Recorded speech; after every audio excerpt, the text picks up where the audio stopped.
நம்ம paleo mentor நியாண்டர் Selvan high cholesterol அப்படின்ற விஷயத்த என்னன்னு சொல்றாருன்னு பார்த்தீங்கன்னா, அது ஒரு கற்பனையாக கண்டுபிடிக்கப்பட்ட வியாதி அப்படின்னு சொல்றாரு.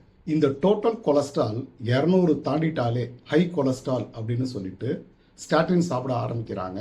மருத்துவத்துறை ஸ்டாட்டின் ட்ரக்ஸை பரிந்துரை பண்ண ஆரம்பிக்குது. டோட்டல் கொலஸ்ட்ரால் 200க்கு மேலே தாண்டிட்டாலே ஹை கொலஸ்ட்ரால் அப்படின்ற பயம் காரணமாக இந்த ஸ்டாட்டின் மாத்திரை அளவுகள் அதிகமாகி அதோடைய கண்டுபிடிப்புகளும் அதிகமாகி இன்னைக்கு ஒட்டுமொத்த இந்திய மக்கள் தொகையில் 10% பேர் இந்த ஸ்டாட்டின் மாத்திரைகளை சாப்பிட்டு இருக்காங்க அப்படின்றது தான் ஒரு டேட்டா.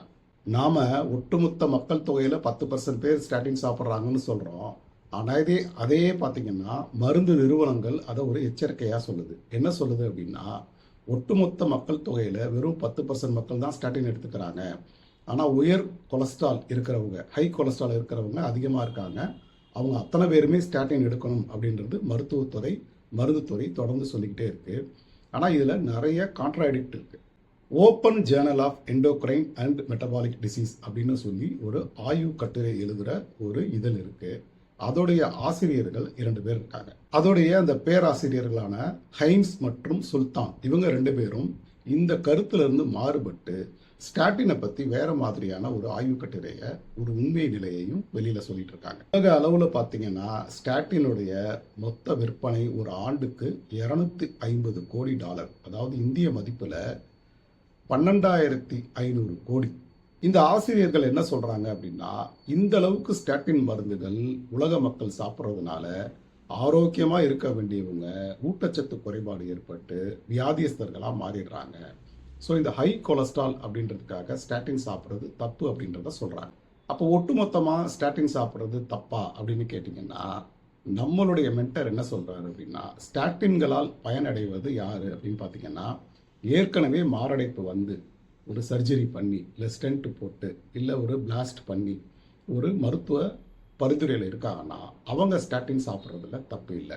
வெறும் ஹை கொலஸ்ட்ரால், அதாவது ஒட்டுமொத்த டோட்டல் கொலஸ்ட்ராலும் 200க்கு மேலே இருக்குன்ற ஒரே காரணத்துக்காக ஸ்டாட்டின் சாப்பிட்றது தப்பு அப்படின்றத நம்மளுடைய மென்டார் தொடர்ந்து சொல்லிக்கிட்டே இருக்கார்.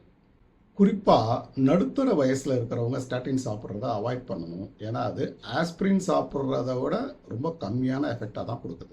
10,000 பேர் ஸ்டாட்டின் சாப்பிட்றாங்க அப்படின்னு வச்சுக்கிட்டோம்னா அதில் ஒரு 307 பேருக்கு கண்புரை நோய் வரும் அப்படின்னு கண்டுபிடிக்கப்பட்டிருக்கு. அந்த 10,000 பேருக்குமே 50% கண்புரை நோய் வருவதற்கான வாய்ப்புகள் அதிகமாகுது.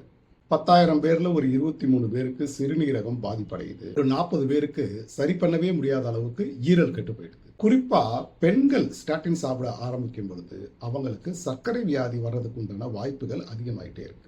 பக்கவாதம்னு சொல்லப்படுற வியாதி வர்றதுக்கும் ஸ்டாட்டின் ஒரு காரணமா இருக்கு.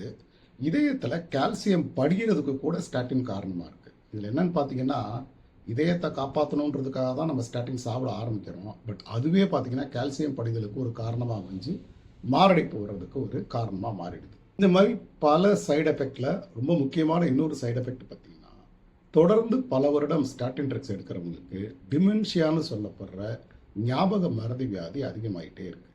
ஸோ நம்மளுடைய மென்டார் சொல்கிறது என்ன அப்படின்னா, கொழுப்பு அப்படின்றது டோட்டல் கொலஸ்ட்ராலை பற்றி மட்டுமே கவலைப்படுற ஒரு விஷயம் கிடையாது.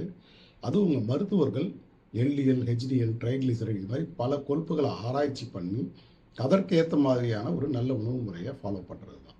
இந்த நல்ல உணவு முறைன்னு நம்ம சொல்லிக்கிட்டே இருக்கிறது தொடர்ந்து என்னன்னு பார்த்தீங்கன்னா, உயர் கொழுப்பு குறைமாவு உணவு முறையான பேலியோ டயட் தான்.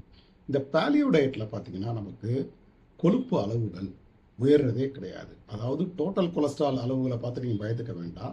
கெட்ட கொழுப்பு அளவுகள் உயர்றதே இல்லை. நல்ல கொழுப்பு அளவுகள் நல்லா உயர்ந்து நம்மளை ஆரோக்கியமாக பாதுகாத்துட்டு இருக்கு. ஸோ ஸ்டாட்டின் சாப்பிட்றது சரியா தப்பா அப்படின்னு கேட்டிங்கன்னா, ஏற்கனவே இதயத்தில் ஒரு அறுவை சிகிச்சை பண்ணியிருக்காங்க, ஸ்டென்ட் வச்சுருக்காங்க, வேறு ஏதோ ஒரு விஷயத்துக்காக அவங்க மருத்துவம் பார்த்துட்டு இருக்காங்கன்னா அந்த மாதிரி ஆட்கள் ஸ்டாட்டின் சாப்பிட்றதுல தப்பு இல்லை. வெறும் ஹை கொலஸ்ட்ராலுக்காக மட்டுமே நான் ஸ்டாட்டின் சாப்பிட்றேன் அப்படின்னா அதை மறுபரிசீலனை பண்ண வேண்டிய காலம் இது அப்படின்றத நாம் புரிஞ்சுக்கணும்.